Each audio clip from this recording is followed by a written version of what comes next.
Morning सभी को। आज मेरा मोनेटाइजेशन पूरा हो चुका है। इसके लिए आप लोगों के सारे सहयोग के लिए मैं आप सभी का धन्यवाद करता हूँ। अब एक यूट्यूब के पार्टनर के रूप में मैं काम कर पाऊँगा और एक अच्छे टॉपिक्स को मैं ला करके आप लोगों के सामने रख सकता हूँ कि अब मुझे भी स्पॉन्सरशिप मिलेंगे यूट्यूब के ज़रिए और आप लोगों के सहयोग से मैं आगे बढ़ता रहूँगा। आज का टॉपिक मैंने लिया है आर्मी से संबंधित कि आर्मी में किस तरह से भर्ती होती है, आर्मी में उसके लिए कौन सी योग्यताएं होती हैं, उस चीज़ के लिए आज इस वीडियो में बात करेंगे। देखिए, आर्मी में भर्ती होना एक सम्मानजनक बात होती है। यदि आप आर्मी में भर्ती हो जाते हैं तो आपको एक सम्मान की नज़र में देखा जाता है। आप अपने देश की सुरक्षा प्रदान करने वाले होते हैं, जिसे कि सुरक्षा प्रदान करने वालों को हम हमेशा एक सम्मान की नज़र से देखते हैं। उनका स्थान हमेशा ऊंचा होता है। आप देखेंगे कि कोई भी नेता है वो अपने आप को सम्मान दिलाने के लिए अपने आप को फौजियों से हमेशा जोड़ के रखता है, हमेशा फौजियों से जोड़ता है, हमेशा फौजियों की तारीफ़ करता है। और हमारे देश में Indian navy, Indian army, Indian air force, ये सभी हमारे देश में सुरक्षा देने का काम करती हैं। इनका सुरक्षा देने में अहम भूमिका है। इन्हीं की वजह से हमारा देश सुरक्षित है। तो इसी में आज मैं एक टॉपिक ले रहा हूँ कि आर्मी में आप भर्ती किस तरह से होंगे, आपकी योग्यताएं क्या होंगी और किन योग्यताओं के आधार पर आपका वहाँ पर चयन होता है। सबसे पहले तो मैं आपको एक वेबसाइट बता दूँ, सरकारी armyjob.com पर जाएंगे तो आपको वहाँ पर से ये पता चल जाएगा कि साल भर में कितनी भर्तियाँ निकल रही हैं और कहाँ ये भर्तियाँ निकल रही हैं। ये चीज़ आपको पता चल जाएगी। उसके बाद से आप योग्यता में देखने जाएंगे तो इसमें आप जो शैक्षणिक योग्यता है वो 10वीं पास या 12वीं पास होना चाहिए। कहीं मतलब एक रिकॉग्नाइज बोर्ड से ही होने चाहिए, चाहे वो स्टेट बोर्ड हो, चाहे ICSE बोर्ड हो, चाहे ओपन बोर्ड हो, लेकिन रिकॉग्नाइज बोर्ड से होने चाहिए। और दूसरी योग्यता इसमें देखी जाती है कि आप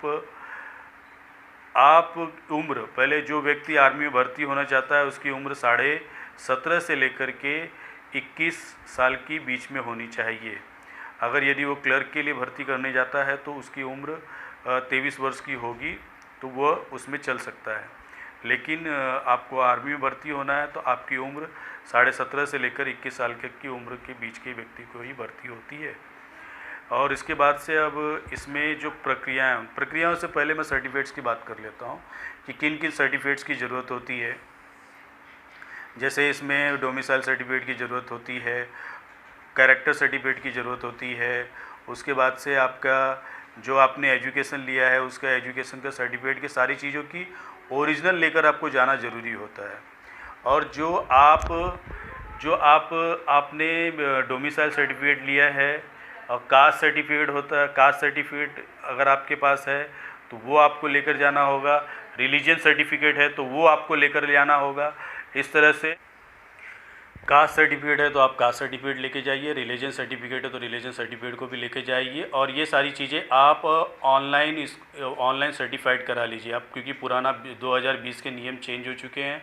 पहले पुराना वाला ही लेके जा सकते थे, लेकिन अब आपको जो भी लेके जाना है आपको ऑनलाइन उस सर्टिफाइड हुआ रहना चाहिए। यदि आपका डोमिसाइल है तो वो भी ऑनलाइन सर्टिफाइड हुआ रहना चाहिए और तभी आपकी उसको मान्यता मिलेगी। या तो आपके पास अगर यदि आपके पास कास्ट सर्टिफिकेट है तो कास्ट सर्टिफिकेट भी आपका मान्यता वो ऑनलाइन रजिस्टर हुआ रहना चाहिए, ऑनलाइन वेरीफाइड हुआ हो कि वो ऑनलाइन उसकी वेरिफिकेशन हुई रहे, वही आप वहाँ पर शो कर सकते हैं।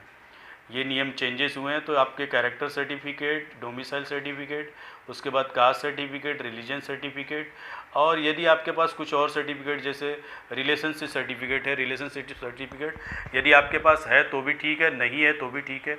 आप उसको रिलेशनशिप सर्टिफिकेट का मतलब ये होता है कि आपका भाई या आपके पिताजी अगर आर्मी में थे तो आपको वो सर्टिफिकेट आप जमा कर सकते हैं। दूसरी बात है, इसमें अगर आपने एनसीसी किया है तो आप एनसीसी का सर्टिफिकेट जमा कर सकते हैं।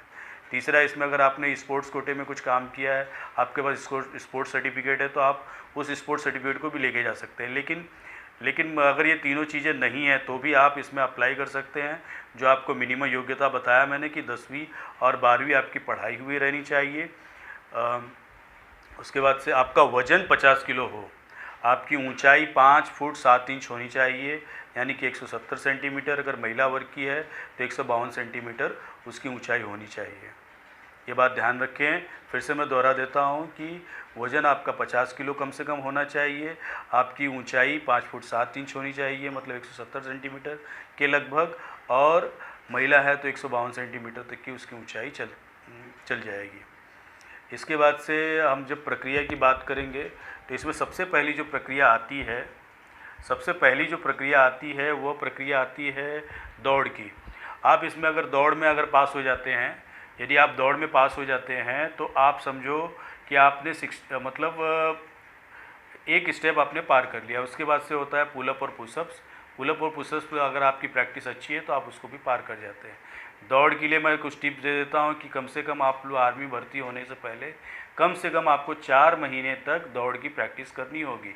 यदि आप इसको सवेरे करते हैं तो बहुत ही अच्छा है, क्योंकि अधिकतर सवेरे ही आपको दौड़ाया जाएगा। तो आपका जो प्रैक्टिस है अगर सवेरे की रहे तो आपको उस माहौल में दौड़ने में आपको कोई तकलीफ़ नहीं होगी। दूसरी टिप्स कि आप रैली में पहले नंबर पर ही रहें तो आप दौड़ जीतने के आपके पूरे चांसेस होते हैं। अगर आप पिछली कतार में होंगे तो इतनी सारी बड़ी भीड़ होती है कि आप धक्कम धुक्की करके कहाँ तक आगे बढ़ जाएंगे, यहाँ तक कि धक्के धुक्की में आप गिर भी जाते हैं।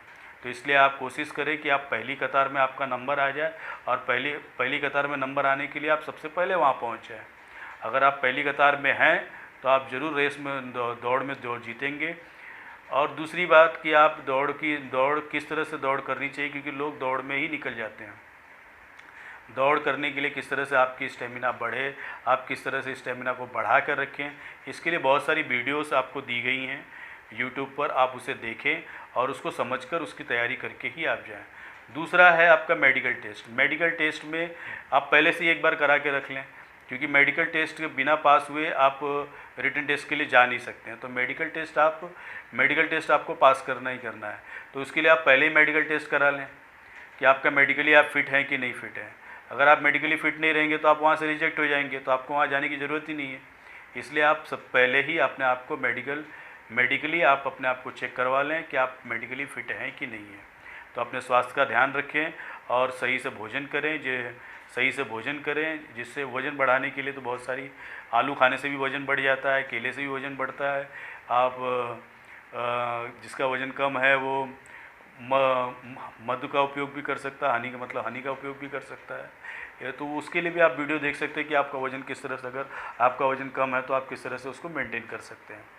और उसके बाद से आपका जब मेडिकल टेस्ट आप क्लियर कर लेते हैं तो वो मेडिकल टेस्ट क्लियर करने के बाद से आपको वो रिटन की परीक्षा होती है। रिटन की परीक्षा में रिटन की परीक्षा मतलब वही लिखित परीक्षा जो होती है वह 100 नंबर का होगा। उसमें आपको अधिकतर 10वीं पर आधारित ही प्रश्न पूछे जाएंगे, और आप डेली आप इस परीक्षा को पास करने के लिए आप न्यूज़पेपर पढ़ेंगे तो आपका जनरल नॉलेज भी मजबूत हो जाएगा, जिससे कि आप किसी भी तरह से नहीं, आप जनरल नॉलेज के कोई भी किसी प्रश्न को आप उत्तर दे सकते हैं। तो ये सारी चीज़ें हैं कि रिटन टेस्ट के लिए भी आपको बता दिया। इसके बाद से कुछ बुक्स भी आती हैं, आप बुक्स को भी पढ़ सकते हैं। मतलब आप 4-6 महीने की तैयारी कर लेंगे तो आप आर्मी में सेलेक्ट हो जाएंगे, ये मुझे पक्की गारंटी है। लेकिन प्रॉपर तरीके से करेंगे कि आप पहली बार में ही जाएं और आपका दौड़ भी निकल जाए और आपकी पुलअप पुशअप भी निकल जाएं, उसके बाद से आपके मेडिकल टेस्ट भी हो जाएं और रिटन परीक्षा भी आप रिटन परीक्षा पास करने के लिए आपको समय मिलता है, तो उस समय आप आराम से पढ़ करके उसको पास कर सकते हैं और उस पर 10वीं पर आधारित ही प्रश्न पूछे जाएंगे। तो इसमें और उसके बाद से नंबरिंग का बता देता हूँ कि नंबरिंग में आपको दौड़ के लिए 60 नंबर रहते हैं। मतलब आपको फिज़िकल टेस्ट के लिए 100 नंबर है और मेंटल टेस्ट के लिए 100 नंबर है। तो फिज़िकल में 60 नंबर आपका, दौड़ आप पार कर लेते हो तो आपको 60 नंबर मिल जाता है, पुलअप और पुशअप आप निकाल लेते हो आपको 40 नंबर मिल जाता है। 100 नंबर यहाँ हो गया। और लिखित परीक्षा में अगर आप 80 नंबर के ऊपर लाते हो तो आप समझ लो 100% आप मेरिट में हो और आपका नंबर, आप आर्मी में भर्ती हो जाओगे और आर्मी आप ज्वाइन कर लोगे। आर्मी ज्वाइन करने से आपको कोई रोक नहीं सकता है और देश सेवा की भावना आपके अंदर रहेगी तो ईश्वर आपको ज़रूर उसमें सफल बनाएगा। यही पूरी बातें मुझे इस वीडियो में बतानी थी और अब मैं यही हर तरीके से आपको किस तरह से आपको फ़ायदा पहुंचा सकूं, इसी तरह के आपको वीडियो में लाकर देते रहूंगा।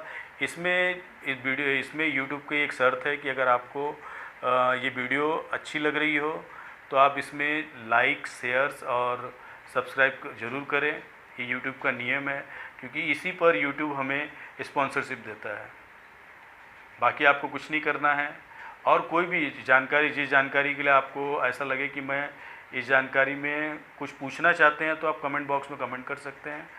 और भी कुछ इसमें आपको किसी भी टॉपिक पे वीडियो बनानी हो तो आप मुझे कमेंट बॉक्स में लिख करके बोल सकते हैं।